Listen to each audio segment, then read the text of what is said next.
Welcome back to the BTS Happy Hour podcast. I'm your host, Andrea. With me as always is Morgan. Hey, what's up? Recently, there's been some concern about COVID-19 spreading among the K-pop community. There's been a few members of groups that have tested positive. It looks like 2 girls from Everglow.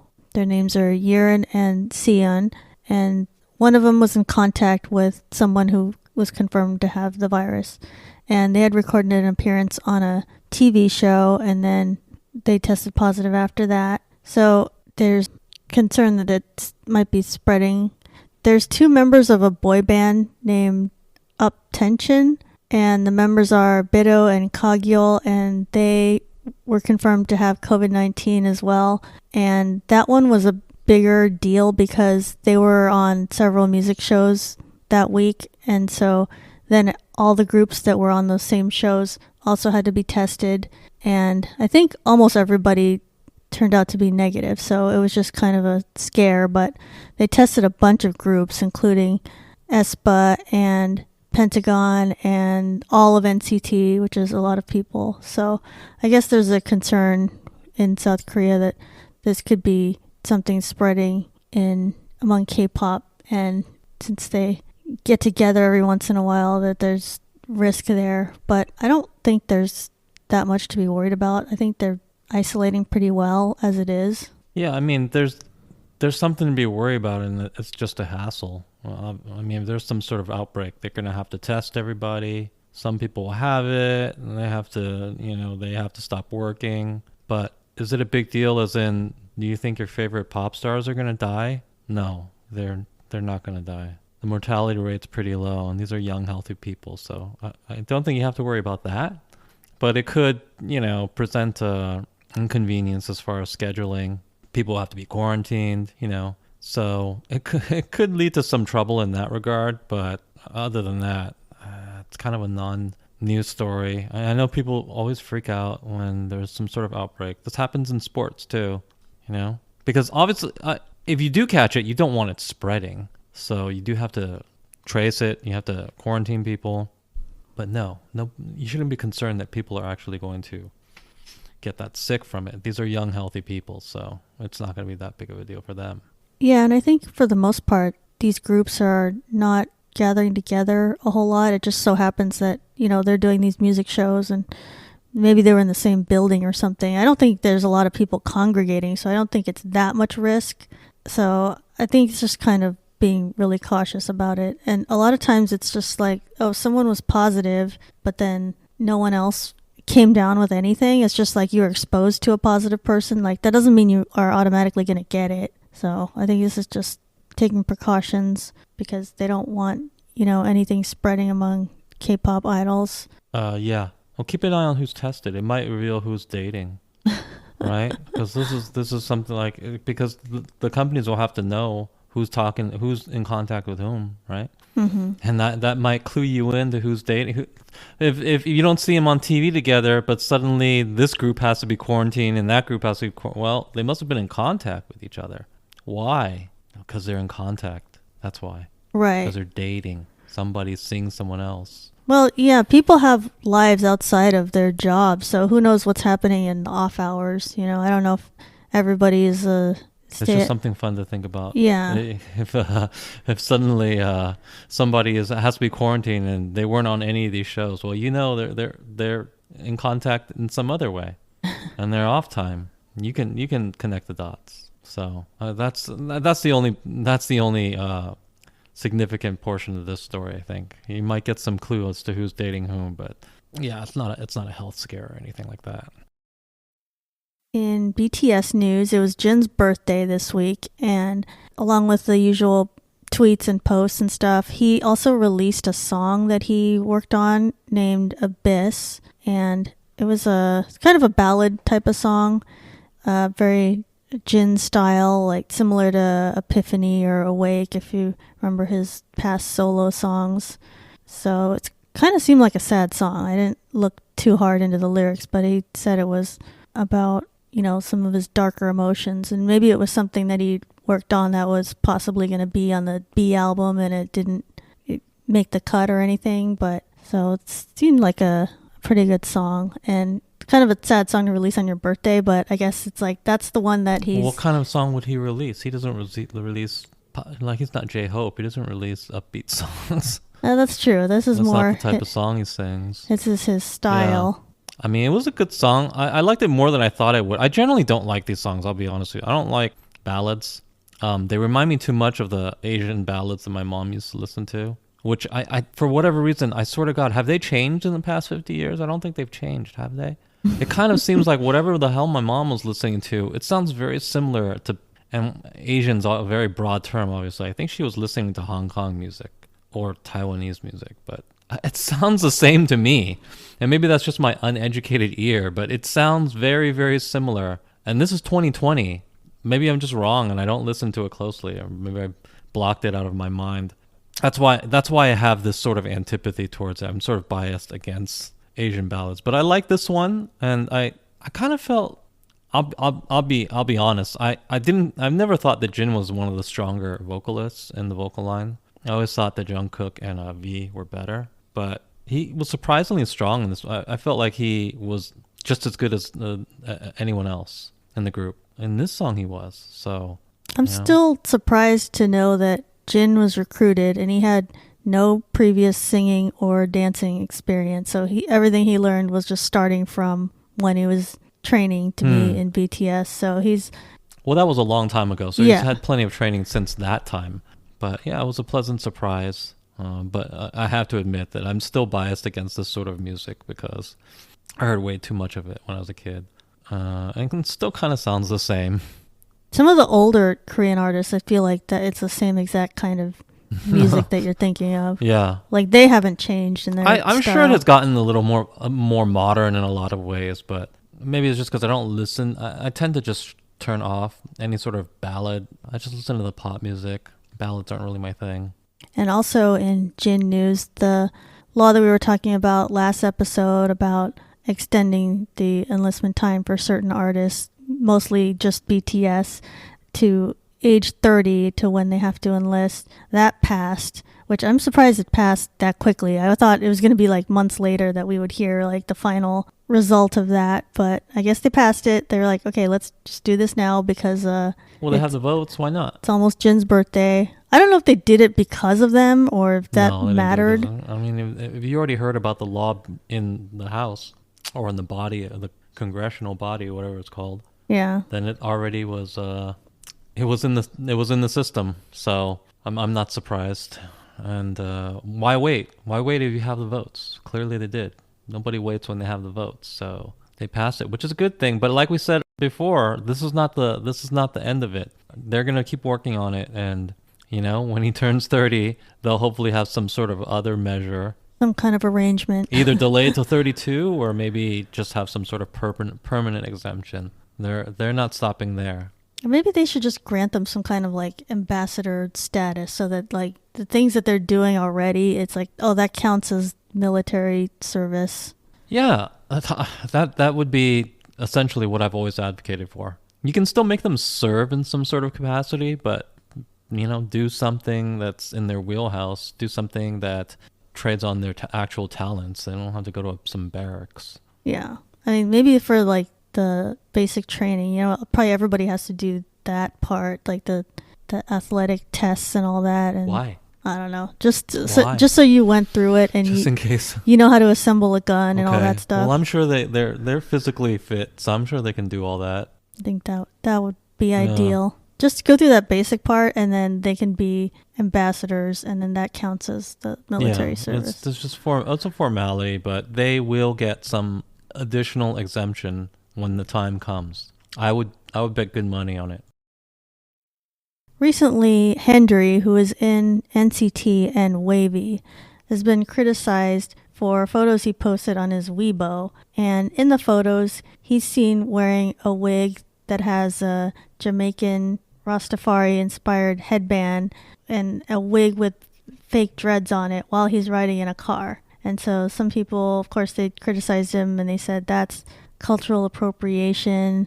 And I think he probably deleted it at this point. Yeah, so this was a usual cultural appropriation post of the week. Oh, okay. I'm shocked we haven't had to talk about one of these in a long time. Yeah, they This is haven't. amazing. It's been like 4 weeks, 6 weeks since we had to talk about cultural appropriation. It I'm hasn't shocked. happened in a little bit. Wow. Well, for those who didn't get the memo and don't know my position on it, I think very little of these sorts of cultural appropriation accusations. Here's my stance on it. It's not a big deal. Unless if he didn't mean to offend or belittle someone, he thought it was fun, then it's fine. I don't think that just the mere act of taking on something that is quote unquote some other culture is wrong in any sort of way. Let me ask you this: how many non-white women wear hairstyles and hair colors that are traditionally part of white culture? Like how many women out there who could never have blonde hair have blonde hair? Right. Have you ever worn a Viking costume? Why is that not offensive? Why is that not wrong? A woman of a non-white ethnicity wearing quote unquote white woman's hair. Why is that not wrong? I've had people explain this to me. They've said, well, there's a power dynamic that makes a difference, right? Because if you are the oppressed peoples, then it's fine for you to, wear the oppressor's whatever. But when the oppressor wears your thing, it's taking from you. Okay. Right. Okay, fine. I don't really agree with that, but for the sake of argument, let's just accept that. My question to you would be, what do Koreans have to do with that dynamic? They didn't oppress anybody in this equation. They didn't oppress people with non-white hair or white hair or whatever. They're in Korea. They are literally on the other side of the planet. They don't have anything to do with you. So they don't factor into that power dynamic. By that own standard, can they not do it without being accused of cultural appropriation? I mean, by that logic, right? They have nothing to do with that power dynamic. So, these people don't even want to adhere to their own standards. They just accuse people and they make up standards and rules that are convenient to them and their goals at the time. Basically, they see something and they react to it emotionally and they make up logic and rules and rationale to justify those feelings. That's why they're so contradictory. That's why they're so inconsistent, because they don't start with the standards and the logic and the rationale. They start with their feelings. Mm-hmm. And I think here I could see an argument when people were upset about certain masks and things, like, or if someone used blackface and used the actual darken their skin, right? I mean, or if he had a mask that had exaggerated lips or something. Right. There are situations let's be honest. The majority of the criticism for this sort of thing comes from North America. They're not originating in Korea. They're originating in North America. And North America has its own specific context and racial history where people are drawing from, right? I find this offensive because of the context and the history here. But those feelings are ignoring the facts that Korea is on the other side of the world, right? So they're just looking at it and it resembles something that perhaps was done with bad intentions in this country at some point in the history of this country. And so, yes, I understand why that would make you feel a certain way, because those instances were, actually done with malice. But a Korean person putting on dreads is not done with malice, most likely. Yeah. So, in this case, it's just a wig with it's just a wig. Dreads on it. So it's what's bad about that? Well, what it is he's wearing a wig with a type of hair that he genetically could never achieve, correct? Right. Let's be honest. Only a Jamaican person could achieve that. Well, I mean, not just Jamaican, but let's say Jamaican people can have that sort of hair, and they would wear those sorts of colors. Well, those colors are not owned by anybody. Only the hair is something he couldn't achieve. But there's plenty of non-white women who could not achieve a flaxen blonde hair, and yet they have it. And that's not offensive, and that's not cultural appropriation. And it's only fair to ask why. Why is this same standard not applied in that situation? They have nothing to do with your long sordid racial history in North America. They have nothing to do with that, right? Yeah, I'm sure Hendery was just well, this is just a wig, just the same as if I put a wig of red hair or just any color hair that I don't have. It's not any different than that. Right. He's oh, this is humorous. I don't have this style of hair. Right. Let's flip the script. Let's say Koreans are really offended about things that are Japanese because they have a long sordid cultural history with Japan. What if I And as an American, I had the Japanese flag, or not even the Japanese flag, the rising sun flag, which is what Japan had during World War II.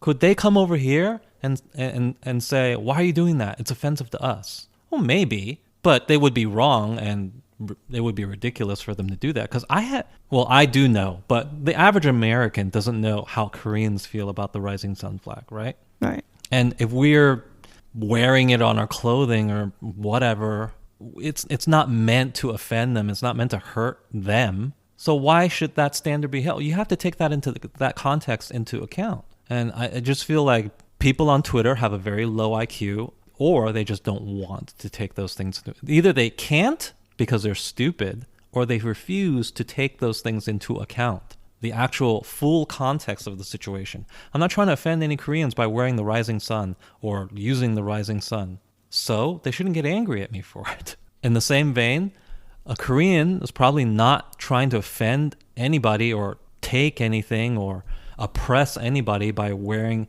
hair that they genetically cannot reproduce themselves. Just like a non-white woman in the United States, when they're wearing a white woman's hair, they're not trying to oppress or anything. They just think it looks nice. That's what you would say.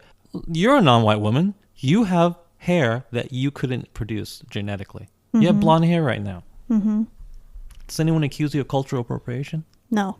No, because you're not trying to take anything from blonde white women. You're not trying to offend them. You're not trying to do any of that. You just think the hair looks nice, and so you put it on. And nobody raises a fuss over you having blonde hair. On Halloween, and this is just to show like how many double standards we have. On Halloween, what was a funny costume that I saw a lot of people had on the internet, not in real life, but people would have that middle-aged Karen haircut and then the outfit, and then be like an annoying like middle-aged white lady who complains about stuff. Like being a Karen is like totally okay to dress up as. And then no one said, oh, that's offensive. You're making fun of a race, you know? But it's like, that's okay, but don't just wear some dreads just to be, you know, humorous for a picture. In the article, it says something about, well, he had, there were people in the comments that, first of all, this is a Chinese member of NCT, correct?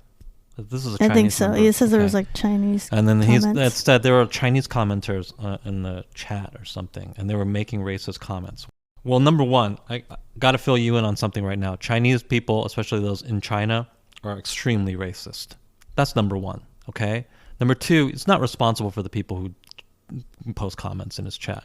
He's not responsible for that, okay? So as long as he didn't do it out of some sort of malice, then he just thought it was a fun thing to wear. Okay, that's fine. Why is that wrong? I'm not going to talk about it that much more, but... Yeah, I don't understand how this is anti-black or something against black people. Like, he's not even... Did he say anything about it? It's like, look at this dumb hair or he something. Didn't say anything or even, like, do anything jokingly to say, wow, this hair is hideous or something. He didn't if he said do that, anything then like that that. would be a different story. But apparently he didn't do that. He was just wearing it, right? He probably think it looked cool or was a different look or made him look something. Made him look cool. Yeah, it made him look edgy or something like that. And that's probably what he thought. I see no difference between that and the many crazy things that people do with their hair these days, which I don't even agree with. By the way, people, stop coloring your hair like pink and blue and stuff like that. That's another topic for another day. I don't think it's any different than there's a bachelorette party theme where it's like everybody wear a wig that's a different color, and then that's the theme of the bachelorette party. It's kind of like that. Yeah. It's just for giggles, you know, just wear a different hair for that. People just don't want to be offended. No one wants to have a sense of humor anymore. No, but fortunately it doesn't seem like anything really came of it, and he's not getting fired or anything like that, so whatever. You know, it's just one of those Twitter things. It stays on Twitter, and then they write an article about it or something. Yeah. We mentioned previously about how Big Hit Labels is putting together a New Year's Eve concert with all of the big hit artists on it, or most of the artists. And the concert will be held online and in person. As of now, they're still doing that part of it. But I don't know if they're going to keep that with all the COVID stuff that's going on, but we'll see. And it's going to take place at Kintex Exhibition Center in Gyeonggi-do, South Korea. And now they've come out with the prices for it, which I didn't know was going to have a price, but for the online concert, to purchase the 4K view is going to be $72. The HD multi-view is $60, and then HD single view is $48. So it's a similar pricing to Map of the Soul 1, and that's going to go on sale. Tickets will go on sale for the online part of it on December 8th. So I'm actually surprised that there's a cost, and then that the cost is that much. Because I would think that it's just the kind of show that you want a lot of people to tune into, so then why charge for it? Yeah, I thought it was going to be free, honestly, because BTS is not going to be majority portion of it, right? Yeah. There's going to be, they're trying to promote all of these other groups. I'm sorry, but this feels like a mistake. I'm sure we will buy it, but I'm not sure that the average person would buy it. It feels a little bit like a money grab, because how much are you really getting for that money? I just don't think it should cost the same as a all BTS concert, which is Right. what Map of the Soul 1 was. Because most people watching this want to see BTS, and they're only going to be, a small part of this show. Right. Yeah, I don't know if it's really worth it for, BTS fans, or if you only like them. So this is kind of disappointing, but I saw the trailer. Oh, that sounds pretty cool, but I don't know about the cost of it. Yeah, I think it's a mistake. I think it's well, it'll be more profitable, obviously, but I think long term, I think it's a mistake, because a free New Year's concert with BTS would reach so many people, and you could promote all of your other big hit acts. Yeah, you just have to invest in that to get people to like all these other groups. Because I would never tune in to something specifically for a group that I don't already follow, because fewer people will. It's only so much time. See this, and I'm not so sure. I think the demand for this will be worse than BTS concert. Number one, because it's not all them. Number two, there's other stuff to do on New Year's Eve. People have other plans. That even in the COVID world where they probably can't go out or anything like that. There's other things to watch. You might have some kind of social event, something. Yeah, with a few people. So I think it is a mistake to charge even more. I think, isn't it more? It feels more. Yeah, I don't remember feels like more. It being in the 70s. Yeah, so I think that they're just kind of pushing their luck on this. Yeah. I will call this a mistake.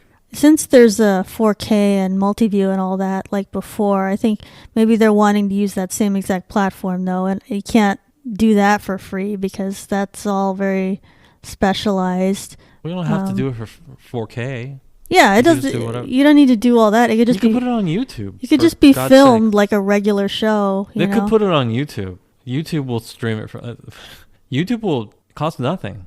I'm pretty sure it costs nothing. I think they handle the bandwidth. They want to do all this fancy stuff, and they really want to use the Kisui. I think that's the name of that company that does all of that media stuff. So maybe they have some kind of deal. I think it's a mistake. We have to do this many concerts using this format. Maybe, but this is a mistake. This is a time to reach as many people as possible, and they're not gonna get the same amount of sales. Yeah. On the New Year's Eve. You're just gonna get for a diminished product. Fans that are already fans of them. There will be some diehard BTS fans, like probably you, who will buy it still, but I don't think this will reach that many people.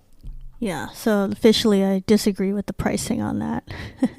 And not just because there's a thing that costs money. I'm fine with things that cost money, but this is not a good business move in my mind. Well, I guess the only way to show disagreement with it is to not buy it. I think it's tactically unsound business. That's it. I'm not upset about it. I'm not angry that they want me to pay money. And at the end of the day, it's not that much money either, but it just seems like a mistake on their end. Yeah, I just don't agree with it. So Grammy nominations came out, and the excitement is there because BTS was finally nominated for Best Pop Duo or Group Performance for Dynamite. And this makes them the first K-pop act to be nominated for a Grammy. They were very excited and happy about that, of course. There's a lot of tweets, and they even filmed a video of themselves reacting to hearing this news. And this category, so best pop duo or group performance, as far as the other nominees, you have a song One Day by J Balvin, Dua Lipa, Bad Bunny, and Taney. I've never heard of that song, but okay, that's nominated. And then you have Intentions by Justin Bieber featuring Quavo, Dynamite by BTS, and then Rain on Me by Lady Gaga and Ariana Grande, and Exile by Taylor Swift featuring Bon Iver. So when I hear those nominees, I feel like BTS has a pretty good chance to win this one, just because of how dominant Dynamite was. Well, yeah, of course they have a good chance. I think it's good progress that they got nominated for this sort of, you could fairly call it a minor Grammy Award, right? This is not a major Grammy Award. So it is minor, but at the same time, they're the first, maybe small steps. But honestly, I think that it's still a slap in the face. I do feel that they deserve more than this. They're the biggest group in the world right now. Who are the nominees for Album of the Year? Who are the nominees for all of that, all the big awards, right? You don't have to look. It's like Beyonce, Taylor Swift, right? Dua Lipa. Which of these names is bigger than BTS at the moment? None of them. Right. Now, I know that historically, and I was thinking, well, are BTS being treated unfairly? Not exactly, because One Direction never nominated for anything. So there's the Grammys, who are the voting group, they look down upon boy groups. They don't think it's art or whatever. But here's the thing. Look at the other people who get nominated. Last year, Lizzo got nominated. I'm sorry, Billie Eilish. I consider the same. This year, Beyonce. Beyonce is crap, okay? Taylor Swift is... I'm a Taylor Swift fan, but she's pop music. So this is not highbrow music by any means. In years past, maybe they could, lean on this defense that, well, we want to reward the critically acclaimed music. Okay, fine. They're not doing that anymore. Look at Dua Lipa, look at Beyonce, look at Taylor Swift. This is all just pop music. They're there because they're popular. Well, I mean, yeah, by that same regard, then, BTS is way more popular. By all the metrics, I'm just looking at the actual numbers. They deserve that sort of respect. If this is now just an award show that rewards popular people, by that measure, then BTS should be in here, and not just in one category. In major categories and multiple categories. How many categories was Beyonce in? 6, 7? Something like that, She got right? some kind of... Taylor Swift, 6 or 7, something like that. I'm guessing. I didn't read it, but they're in multiple ones, right? Right. BTS is... I'm sure they qualify. They could have been in multiple categories. They could have been nominated in multiple categories. They could have. I'm glad about this nomination, but I do think that the Academy just totally glossed over Map of the Soul 7, which had a lot of really great songs on it, and that should have been... And it was popular. A couple more... Yeah. They could have... And it was popular. It should have been up for Album of the Year. It's my Album of the Year. Black Swan was very critically acclaimed as well, and On was very popular, so I don't know why those didn't get any kind of recognition, even from like songwriting or producing or, technical categories even. So it's good that Dynamite got recognized, but I just feel like that's just because that was on people's minds maybe at the time of the voting, because this happened, I think, a few months ago, and that's when... It's also one category, and the Grammys have like dozens and dozens and dozens of categories, right? Well, getting nominated in one category really isn't that much. No disrespect to the accomplishment of getting nominated, but they deserve more, okay? They deserve more than this one nomination. A truly big artist in the Grammy's eyes will get 5 nominations, something like that, right? Because there's so many nominations, so many categories you can be nominated in, not just one. So this is just I just feel like it's a slap in the face. I also don't like that this category is duo or group, and it's not just the song itself or the album itself. That's a smaller group of people too. That's, there's not that many groups or duos. Right. It's just embarrassing at this point. It's politics. Like, will the labels... I'm sure that there's behind the scenes labels paying for stuff. That's what's going on. I'm sure that's what's going on. Or maybe they just do feel threatened by K-pop incursion. I don't know because K-pop is not part of this industry that's been around forever. The people who've worked in it for years and years and years, right? So these people, maybe they do feel threatened because these are new players who have captured the hearts and minds of the audience worldwide. Well, what do you make of the fact that The Weeknd wasn't nominated? Like, he's supposedly very popular and critically acclaimed, and everybody liked that album. I mean, I didn't really like it. Well, but what's his label? First of all, I don't like The Weeknd. Other people do, though. And he is popular. What is his label? He has an American label, so I don't know why. I think that for him, he just didn't make the cut. There's other people. The Weeknd is popular, but are not Beyonce and Taylor Swift more popular? I believe they are, for sure. So, I think he was popular, but I think maybe it's more among the general public than the people that vote on these things. So, but it's like... I don't think he's more popular among the general public than those people that I mentioned. So... But the things that Beyonce was nominated for, it's things that... It wasn't like a huge album, like, or a huge song, like Single Ladies. Like, I understand everybody loved that, but can you even name, like, what her songs were this year? No, I didn't... No. Exactly. She had a very, like, niche album releases that were, like, very... not even widely released. I don't know how she got some record number of nominations this year. I think her nominations are the result of her influence. Yes. So she's one of those people that forced a bunch of stuff to happen. Right. And The Weeknd doesn't have that influence. He doesn't. He's popular, but I think he's just, an artist. Like, he doesn't have all those connections like Beyonce. No. I guess in the way he's in a similar boat as BTS. People like him, but that's not what you need to win at the Grammys. He doesn't have all those, like, industry connections. So he did say, I saw the article, he did say, there's corruption. I'm like, oh, well, I mean, corruption is a strong word because nobody's owed a Grammy. It is just that it's their thing. If they don't want to give you their thing, then, you don't get a Grammy. But I think that it should be exposed for what it is so that people have a better idea of what you're looking at. Because people have this impression that, it's this really objective process and all of that. It's not. And so somebody should tear all that down and expose them so people just realize it's not really that much better than the MTV awards at this point. It's just, somebody bought it and there you go. Nobody really respects those awards because I think deep down, if they really think about it, the audience does know that, these things don't really mean anything. You could probably get one of these if you paid the right somebody enough money. So I don't respect you because you won one of these. I'm just watching because maybe you have some good performances on the show. That's it, right? That's where the Grammys are headed. But right now they're in this weird nexus where they still have the respectability. There's a lot of people who still think, it's the legitimate award show. It's the standard. But I'm sorry, it has much more resemblance to these other illegitimate award shows that really mean nothing. That's where they're at. They still have they have that veneer of that respect, but they shouldn't. And the answer, I think, is for somebody to just expose them and tear it down. I know BTS and, outside of the US, they have all this respect for the Grammys, and I don't even know if it's warranted because...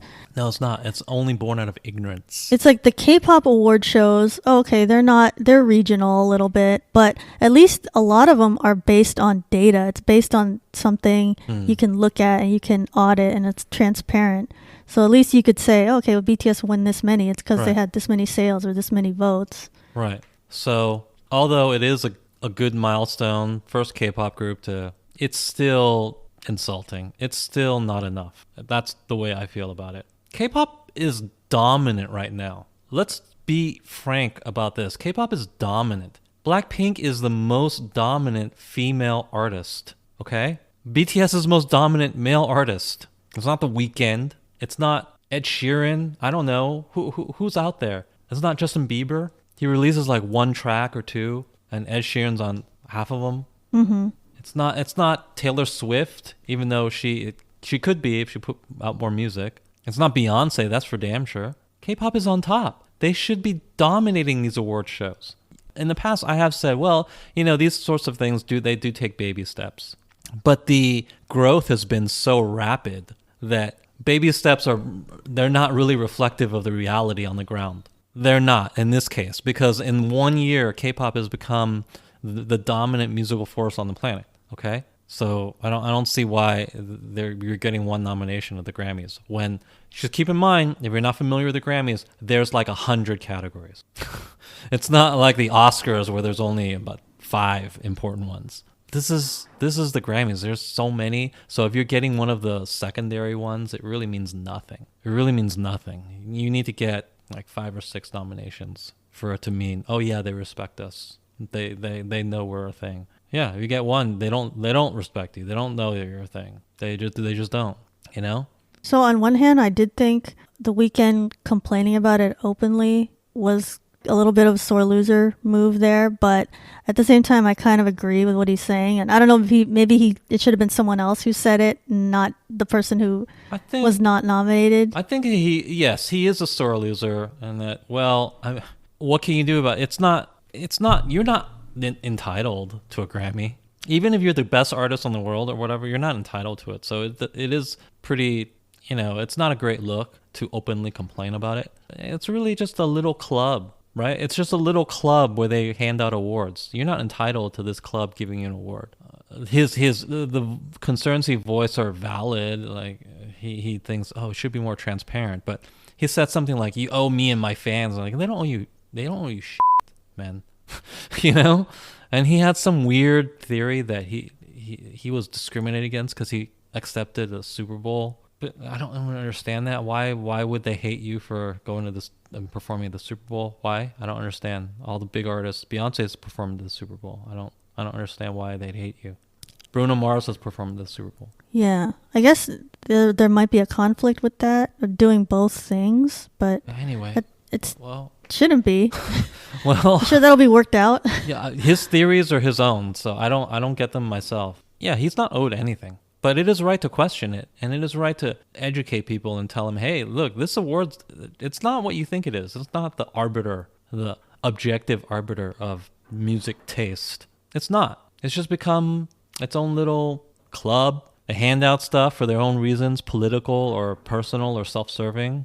That's what they do. Yeah, that's what the Oscars is now. I don't know that maybe it always was this way. We all like to say that that's what it is now, but maybe it always was like that. Well, sometimes it seems like a deserving movie or actor wins. That might be by luck. That might be just by pure luck. So that is what the Grammys is now, and I think people should accept it. But yeah, I wouldn't be that ecstatic about it because I still think it is kind of a slight that they only got one. Where's Blackpink's nomination? Mm-hmm. It's just ridiculous. K-pop is on top right now, and the American music industry just it's dragging its heels, and they don't want to accept it, and that's fine. This is your thing, right? The K-pop award shows, they don't recognize Taylor Swift. It's for K-pop. Well, I guess this is for North American music, but maybe you should just say it's for North American music then, and just cut out the pretense that it's global. Right. That's my advice. If it's not a global thing, then just stop saying it's global, right? Create a K-pop category and just be done with it. And stop pretending that like you give people in K-pop a fair shake for every award. That's what I think. As far as this category, I think Taylor Swift will win in other categories, and Exile was not the biggest song on her album, so I don't think she's going to win this one. And One Day, like I said, I've never heard of that song. Intentions is an okay song, but Justin Bieber isn't really a strong Grammy threat. I don't think he's respected enough. And Rain on Me is a great song, but I don't think Grammy voters love Lady Gaga when she's doing her usual type of music. The Grammys like to award her Star is Born kind of music. So that's why I think BTS has a very good chance to win the Grammy for this category. When BTS's album B came out, Spotify set up a special link. I guess they worked with BTS to create this website that supposedly was going to calculate which song on the album best fit the person who was clicking on it, and it's supposed to be based on your listening habits or what other songs you like. And Of course I clicked on it just to see what it would turn up. And when I clicked on it, it came up with a picture of RM in his concept room and the song Telepathy. So that could be true. I don't know if that's accurate or not, but it is one of the songs I do click on the most from the album. However, we then had Morgan do it, and for him, it also chose Telepathy. Right. So I think it just wants to promote telepathy or something. But we know for a fact that that's not Morgan's top song on this album. No, so I don't know Dynamite. So they're wrong. They didn't do that accurately. So I think it is just picking any song. Right. That's okay. But I wanted to prove that scientifically, and I don't know that proved it scientifically, but we proved that it wasn't right for me. Yeah, that's for sure. Although it never guaranteed that it'll be right for everybody. That's true. Maybe let's just be real. It's just a thing. Maybe it's their assessment, and maybe it's not gonna turn out to be exactly true. How much effort could they really put into this sort of thing? Very little. Let's be honest. We know it's. Oh, anyway, I won't spend much time on this. We know it's not true because I don't even know what telepathy sounds like. I think I listened to it 2 times. Yeah, it was. If it was correct, it would. Let's just.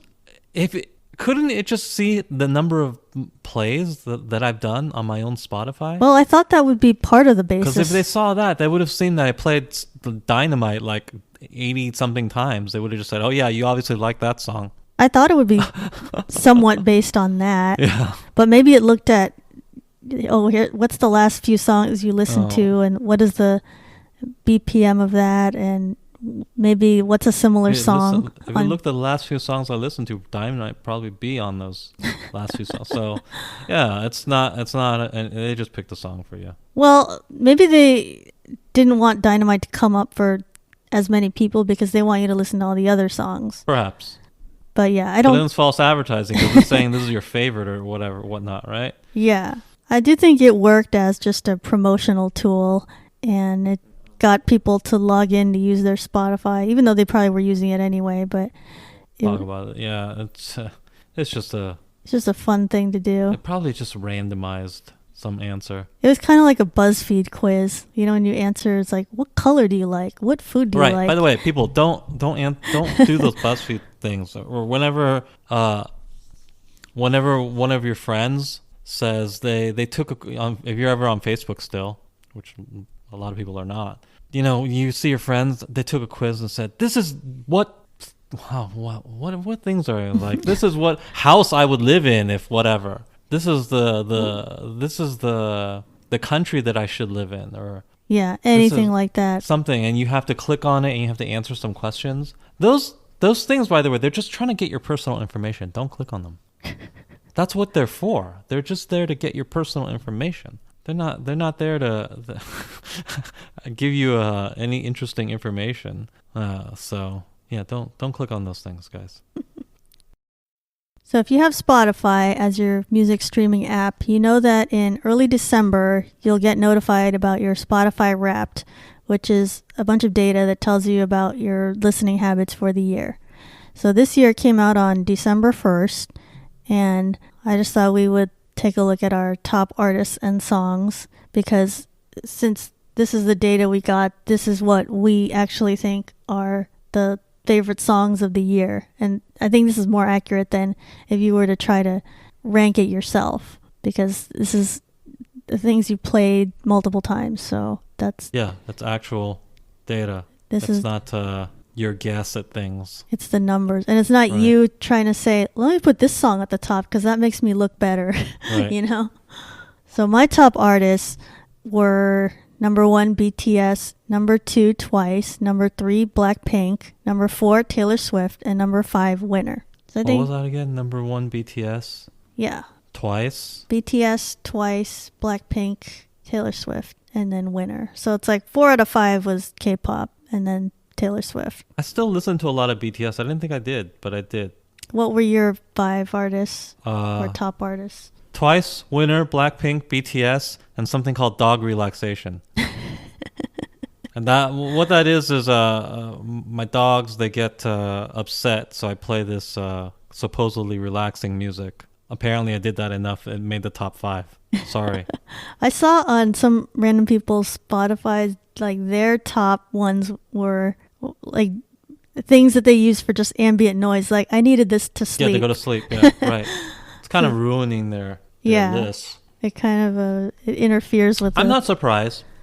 This seems like except for BTS, I didn't know I listened to them that much, but they just have a lot of songs that I like that are on playlists. I don't love. Well, some of their older songs I love, but I didn't think I listened to them that much this year. But they're on playlists, you know.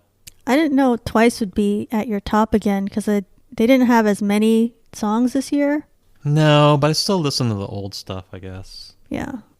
Yeah, I would have thought Winter would be the top one, actually. Yeah. And as far as songs go, though, my top ones were Psycho. Number 1, I knew that would be the number 1 for sure. I repeated that many times. Money by Dawn. Millions. Number 4 was an old song called Boom by Tiesto. And then number 5 was Sunday Best by Surfaces. This is not K-pop, obviously, but I listened to these songs. Yeah. Yeah, if it gets on a playlist, sometimes that'll pretty much carry the day. Although I still have to. The way I treat playlists is, even though it's on, I don't just put on a playlist and do nothing. I'll still look at the playlist and click on a song that suits my mood at the time. I won't just let it play through randomly. So even within the playlist, I'll show my preference and repeat things some more than others. Mm-hmm. I'm sure it factors that in. It's things you clicked on specifically. I mean, that has to have some more weight, I would think. And it said something else that was interesting. It said something about what was it? I was an early adopter of something. An early adopter. Was it for that song Sugar? Yeah, Sugar. Yeah. Oh, did it say that for you too? Yeah.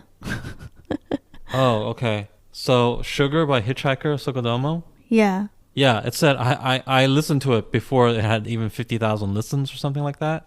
So it said, "Oh, you're an early adopter of this." Yeah, well, I only listened to it because I heard of it from you. Right. So this song is lit. I mean, I swear to God, if you have not listened to this song, it's called "Sugar" by Hitchhiker and Sokodomo. That's a good song. It's one of my favorite songs. I was surprised it wasn't in my top 5. Actually, it could take some getting used to, but I love that song. It's just out there. Give it a chance. That was the only other thing that was interesting that Spotify told me. So my number 1 song was Say So by Doja Cat. I guess I played that a lot. Then 2, 3, and 4 were all from Map of the Soul 7. So I played Black Swan, Ugh, and Ego a lot. Those 3 songs. And then number 5 was Don't Start Now by Dua Lipa. Mm-hmm. So I think that's accurate. I didn't know I played Black Swan that much, but I must have if it's on here. Mm-hmm. So yeah, a lot of representation from Map of the Soul 7 and the female pop songs that I really liked. And these were all from, earlier in the year. Those songs was like January, February. Well, that makes sense because earlier in the year you have more time to play it. Yeah, and that brings me to why this is not perfect, the Spotify Wrapped, because I think it leans on things you listen to earlier in the year, and not just because that happened longer ago, but it's they also have a cutoff too. So anything that's later in the year, I don't know. It just seems like a lot of things weren't really factored in. Right, December doesn't get represented. That's why Christmas music is never in my top 5. They cut it off. It goes January to December. October 31st. October? Yeah. Oh, that's not the even cutoff. November? No, like nothing in November counted. Oh, so there's 2 months that just don't exist to Spotify, huh?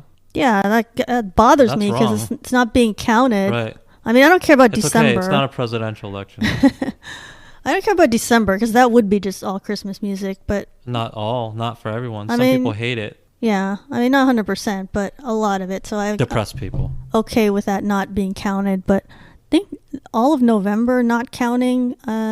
Okay, do you really need a whole month to calculate the data? I don't understand why wouldn't their data stretch to the previous November then? It's okay if it doesn't count in that one. Can you just roll it over to the next one though? I wish they would. Yeah, because it's not accurate. Because otherwise there would be some Christmas music in here. Then 2 months don't exist. And you can say, well, you don't want your list polluted by Christmas. Well, it's accurate, though. I listen to it. I mean, you put dog relaxation in there. Why not put Christmas music in there? It is what I listen to. And I don't like that it's not counting anything I played from BTS B album, because I played those songs a lot, and that needs to be counted in there. Well, it'll be counted next year when you play it. Once I play it in January again, I'll still be listening to it. But yeah, none of that is factored in, because I thought, I played Life Goes On this many times. I wonder if it's going to be in there. And it's like, nope. It's not a whole year. It's just 10 months, I guess. And the other thing is, I wonder about people who stream music, when new music comes out and then they stream it for the purpose of breaking records. Like, none of their data is going to be accurate either. Or you're playing all the songs like an equal number of times, and you're not going to see what your actual preferences are. So, I mean, I guess those people don't care that they don't have an accurate Spotify Wrapped, but it's like, that would bother me. Now, my Spotify told me I'm in the top 2% of Twice listeners. Were you even in the top 2% of BTS listeners? Yeah, I think I was in the top 2%. Oh, okay, that's 2%. Good. That's but good. I saw people that were I'm sure they would be harder to be in their top 2%. So there were people I saw, BTS Army, I'm in the top 0.05 or 0.005%. Those people are crazy. Like, those people are hardcore. Yeah. I was only in the top. They probably just listen to BTS. Yeah. I'm not going to just listen to one group. Yeah, I was in the top 2%. Okay.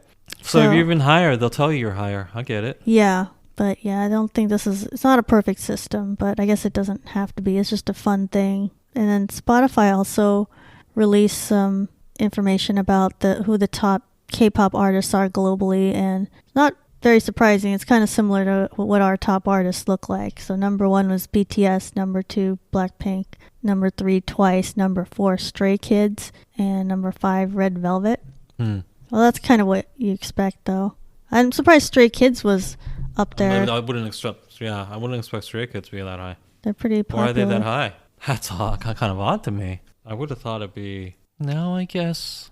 I thought Monster X would be more in Boy here. groups are more popular than girl groups, though. I was going to say ITZY, but I think that's very personal. Oh, yeah. They're not even in the top 10 globally on here. But girl groups are not as popular generally as... Yeah. Okay. Well, all right.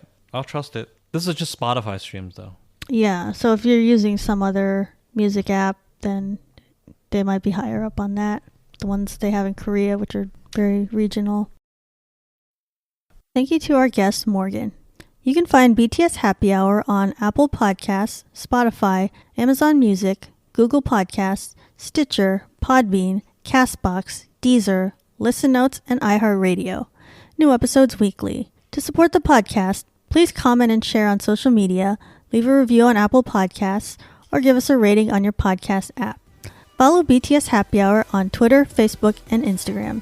You can also go to the website at btshappyhour.com. Until next time, this has been the BTS Happy Hour. Thanks for listening, and remember, make every hour a happy one.